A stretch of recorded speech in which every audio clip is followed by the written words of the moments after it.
Okay, so my mutual posted this. They said, I have a question. Do you think an artist could have a majorly successful career without any number ones to their name? And I think so. And basically, the music industry now is just different. And so, a lot of times, you're seeing an artist quickly get that number one and then they're falling off the next week. So, I think that's something that's very important to say. A lot of times, back in the olden days, you would release a song and then you would steadily rise up to number one. And then you'd be number one for a few weeks, and songs actually didn't debut at number one until like 95. So I think that that's definitely something different as well.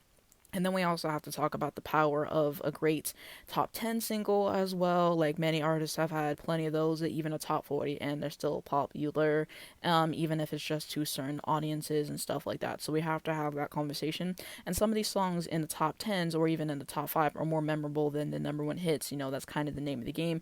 And there's plenty of artists that have had a couple number two hits and they're still very popular songs. So I think that that is part of it as well.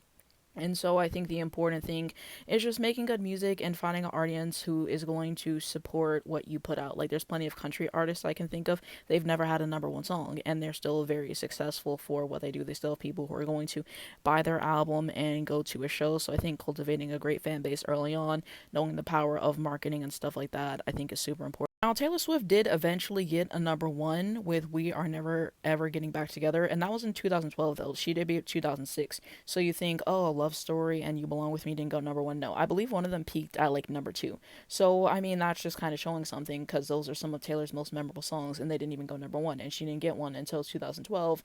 And, she transitioned to pop at that point, and now she seems to be racking up more number ones, but I mean, she was still successful before that. That was just her moment where she kind of broke through.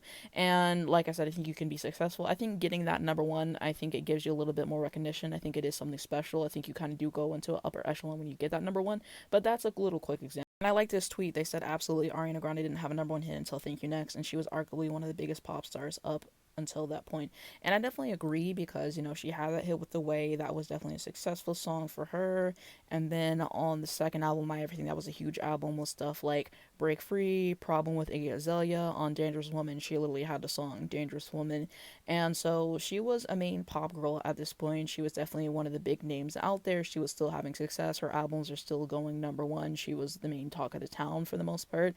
And, I think her shows are still doing well and stuff like that. She just wasn't having a number one on the Billboard Hot 100. She was peaking like number two or a top 10 or something like that. And then she gets her number one hit, during the Thank You Next era, and now she has what, like 8, 9, 10 number one, something like that. So yeah, like that's a great point of having a really decent career up until you get that number one. So there's something. I like this other tweet too. They said Bruce Springsteen, James Brown, Chaka Khan, New Edition, etc. didn't have any number one hits, and James Brown is considered the godfather of music. Bruce Springsteen was mainly a rock guy. He had that album Born in the USA, and that I believe that had multiple top tens off of it. His shows sold out really well, and yeah, he had some like top 10, top 40 hits, something like that, maybe even something in the top 5. So I mean, he had a pretty successful career. He has a core audience as well as the rest of these artists. And then this one kind of hones in on the same point. The fact that Missy Elliott has never had a number one is crazy, but I mean, she had successful songs like Work It and Get Your Freak On, and she even had that song with Sierra as well. And she carved out a name for herself. So yeah, I think that a lot of factors kind of go into it, whether it's marketing, whether it's the kind of music you make. I think it's a lot easier to get a number one if you're primarily like a pop artist, you make pop music first, versus being an R&B artist or country or a rock artist or all of those things. Most important thing is honing in your fan base, getting people who want to go see your show, who want to go buy your album, having people that are passionate about what you do, and also having artistic growth and just having a great career and marketing and all those things. So I think it's an interesting conversation to have, but I certainly think you can have a successful career without any number ones to your name. However, I think having a number one definitely brings you to the next level. So let me know what you guys think down below in the comments, but I thought this was interesting to talk about.